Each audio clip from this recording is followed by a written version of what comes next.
So here we are at the finale of season 1 of Wheel of Time with episode 8 called The Eye of the World. A lot of things happened. So what we're going to do is do it just like we did on the previous video, where go through the episode, and then after that I'll talk about, my thoughts on the episode, my thoughts on season 1 as a whole, and then maybe, just maybe a little bit at what we can look forward to in season 2. So without further ado, let's just get into it. In the previous episode, Rand realized that he was the Dragon Reborn. The pre-credits intro to this episode shows Lews Therin before his battle with the Dark One. Rand and Moiraine continue their journey through the Blight. Meanwhile, Nynaeve tells Lan of a way to track Moiraine through the Blight. Rand dreams about the Dark One, who tells him that Tam al'Thor was not his father. He kills himself to get out of the dream. Moiraine gives Rand a sangreal, an object that would allow more access to the One Power than usual. She comforts Rand by saying that when the time is right, Rand will be able to channel without thinking, and that he should focus it into the sangreal. Egwene, Perrin, and Nynaeve talk to Min, and she sees a terrible future. The soldiers at Fal Dara prepare for an attack. Rand sees Lews Therin face off against the Dark One, and then sees himself with Egwene and their child. The Dark One stills Moiraine while she attempts to revive Rand. The Dark One tempts Rand with the choice to remake the world into whatever he wants. The Trollocs attack the wall with huge numbers, and they finally make it through. Egwene and Nynaeve join other women who can channel to defend the city. Moiraine tells the Dark One that she will kill Rand if he does not choose the light. Padan Fain enters the city with Fades. Perrin and Loial help the soldiers at Fal Dara uncover the Horn of Valyr. The women unleash the One Power to defeat the oncoming Trolloc horde. Rand chooses to defeat the Dark One, and he disappears. During the defense against the Trollocs, the extreme power burns 2 of the women, and before it can kill them all, Nynaeve stops them, and she falls over dead. Padan Fain takes the Horn of Valyr and tells Perrin that the plan was to never kill any of the Tevarin, that they all have a part to play. We see Mat back at Shadar Logoth, presumably foreshadowing his return to the dagger. Rand decides not to go back, having felt the madness and what it would mean, and tells Moiraine to figure out a way to tell them that he died in the battle. Egwene revives Nynaeve using the One Power. Lan finds Moiraine, but she can't touch the source. This is just the first battle, she says. The final scene is the Shan-Shan in boats, with Aes Sedai slaves, and a huge wave coming at a young girl. From an outsider perspective, this episode felt a little uneven, I guess. Look, the idea that there's this huge battle taking place away from the Eye of the World, right? With Fal Dara, the gate, all that stuff. All of that is neat looking. It's cool, but it doesn't really feel earned. Like, we don't understand why we should care that much, because everything is so sped up. There's not a whole lot of time to care about what happens to anyone except for, at this point, Rand and Moiraine. I mean, everything else just seems like a sideshow. And that's, I think, one of the biggest problems with the season as a whole. But with this episode in particular, it was like, hey, this is all really kind of cool, but who are these people? And why is this important? I mean, that's kind of how it feels. So it's such a weird thing. And I'm really curious to how it's playing for someone who's never read the books and doesn't know who any of these people are and doesn't understand what's going on. I mean, is it still fun? Are you still engaged? Or is it like, what is this? That being said, the women channeling and taking out the Trollocs, that was super, super cool. I really, really enjoyed that. The attack on the gate, I honestly felt nothing. I just didn't. I don't know. I hate to be that guy that's just like, hey man, that was really cool. But I'm like, I mean, but why though?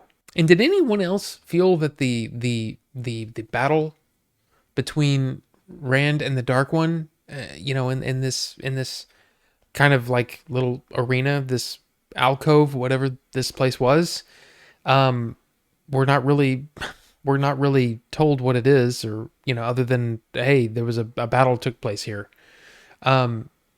But yeah, I felt that it was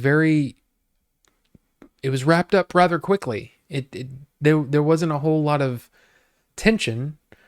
I mean, I kind of felt like, of course, Rand's not going to choose to stay in Dream World because there wouldn't be a show after this. So it's kind of like, I don't know.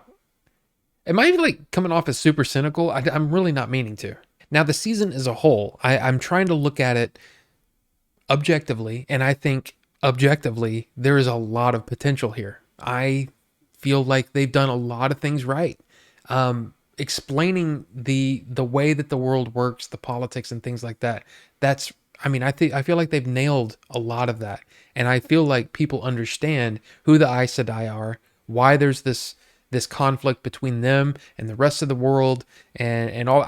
I mean, I'm feeling that. I'm feeling that there's a lot of things working well. I really hope that in the future they can work on those characters because that's that's one of those legs I keep talking about, right? On the table. If one thing isn't working, you got character, you got plot, and you got the technical aspect. Technical aspect has come a long way. The plot's great, the characters are a little bit lacking. So one of the things that I'm not crazy about for the season itself was the sort of manufactured drama. Like there seems to be like it's almost like they're looking at it and it's like, okay, we haven't had any real conflict in a while. They're kind of off by themselves, so let's have them fight with each other. And it's kind of like, but why? Like the scene where Egwene, Nynaeve, Perrin, and Rand are sort of at odds and they're fighting and they disperse. And I'm like, I don't understand why these scenes were needed. But that's a thing. And another thing, I'm just gonna come right out and say it. Everyone's horny. Like I don't understand why. I still don't really get why Egwene and Rand had to be together for them to be, a thing. Like to me, the tension that's in the books between Egwene and Rand is pretty awesome because they don't get together. It's like that's one of the things that I learned watching the X-Files. The interplay between Mulder and Scully was so much more interesting when they didn't get together, and there was that sort of that sexual tension that was kind of awesome. And as soon as they got together, it was kind of like, oh, okay.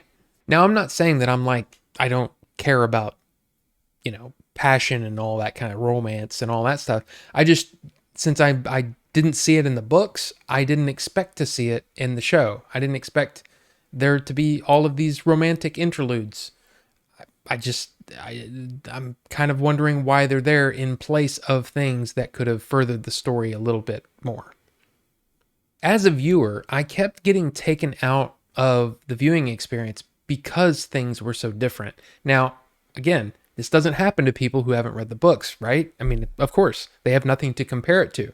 But with us knowing how things go, it's like, but so why did you change that? Like, for example, the Horn of Valir is found at the Eye of the World. It's not already in Valdara. So I'm kind of wondering why that was changed, other than, well, I mean, Padan Fain gets it in the end anyway, so let's just have it already there.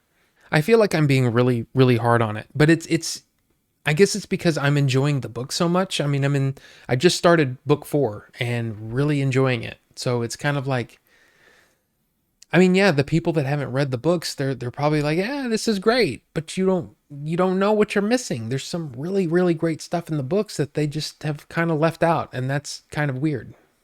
I guess one of the biggest questions is going to be the recasting of Matt, right? Since Barney Harris didn't return. But apparently, they're already halfway through the filming of season 2 as of November, I think is what they said. So we should be seeing the season 2 premiere sometime in 2022, which is kind of amazing. I mean, we haven't had any official word on that, so I guess we'll find out. And another fan favorite character will be introduced in season 2, and that is Elaine. Elaine was introduced in the book, probably midway through book 1. So it's going to be interesting how they introduce her and how big her part's going to be. I'm I'm excited.